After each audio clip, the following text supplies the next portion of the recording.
বন্ধুরা, আশা করি সবাই ভালো আছেন। তো বন্ধুরা, এখন দুটো বিষয় নিয়ে কথা বলবো। একটা হচ্ছে সাকিব খানের বরবাদ সিনেমার পাইরেসি, এই বিষয়টা নিয়ে তো প্রচুর আলোচনা হচ্ছে। তো মনে হলো এই বিষয়টা নিয়ে কথা বলার অবশ্যই প্রয়োজন রয়েছে। তো আজকে একটা আপডেট দেখলাম, যে আপডেটটা শুনে জাস্ট হাসি পেয়েছি।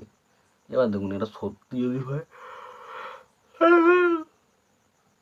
মানে অবাক করার মতন কিছু একটা ঘটনা বলে না, সেরকম কিছু একটা ঘটনা হবে। তার কারণ একটা জায়গায় আপডেট দেখলাম যেখানে বলছে নাকি সাকিব খানের বরবাদ সিনেমার যারা পাইরেসি মানে ভার্সানটা ছেড়েছে ইউটিউবে বা বিভিন্ন জায়গাতে, তারা নাকি সরাসরি পরের দিন এসে তাদের নামটা বলতে আসবে।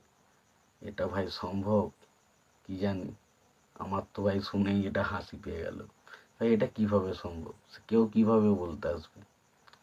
আর একটা বিষয় হচ্ছে, সাকিব খানের বরবাদ সিনেমার যে ফিফথ সিক্স উইকে যে মানে সিক্স উইক 6 নম্বর সপ্তাহ হিসাবে যে হল লিস্ট রয়েছে, সেটার কিন্তু লিস্ট চলে এসছে।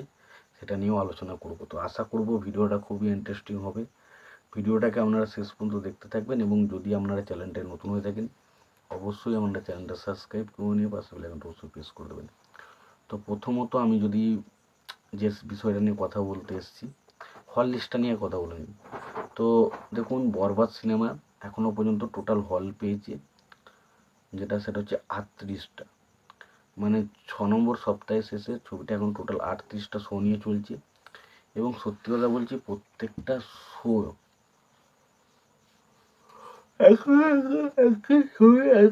38খানা শো নিয়ে চলছে, মানে সত্যি ছবিটার ক্রেজ কিন্তু এখনও রয়েছে। মানে পাইরেসি হয়েছে, এত কিছু হয়েছে, সিনেমাটা প্রত্যেকের দেখা হয়ে গেছে, তারপরেও ছবিটা এতটা পরিমাণ শো নিয়ে রয়েছে। মানে বুঝতে হবে কিছু না কিছু ব্যাপার তো রয়েছে।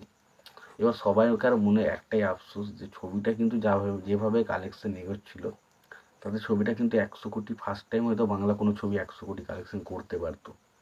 কিন্তু সেটা কিন্তু পাইরেসির কারণে হচ্ছে না। এবার আসি পাইরেসি নিয়ে, যখন কথাই বলছি পাইরেসির বিষয়টাতেই চলে আসি। দেখুন, পাইরেসির বিষয়ে যে কথাটা মানে আপডেটটা পাচ্ছি, যে যারা নাকি বরবাদ সিনেমার পাইরেসি করেছে তারা নাকি সরাসরি তাদের নামটা আগামীকাল জানাতে চলেছে। এবং এটাও বলা হয়েছে নাকি এই বিষয়ের জন্য এই ছবির যারা প্রযোজক বা যারা কলাকুশলীরা রয়েছে, তারা কিন্তু একটা আইনি ব্যবস্থা নিয়েছে। এই আইনি ব্যবস্থা নেওয়ার কারণে কিন্তু তারা সরাসরি এসে কালকে নামটা প্রকাশ করতে চলেছে। এবার দেখা যাক এটার মধ্যে কতটা সত্যতা রয়েছে, কতটা মিথ্যা রয়েছে। বাট আমি এটুকু বলতে পারি, দেখুন, এগুলো অ্যাকচুয়ালিতে এগুলো হয় না, এগুলো জাস্ট একটা ইললজিক্যাল বিষয়বস্তুগুলো মনে হলো। তো এইগুলো কে করেছে, সে কি সরাসরি এসে প্রকাশ করবে?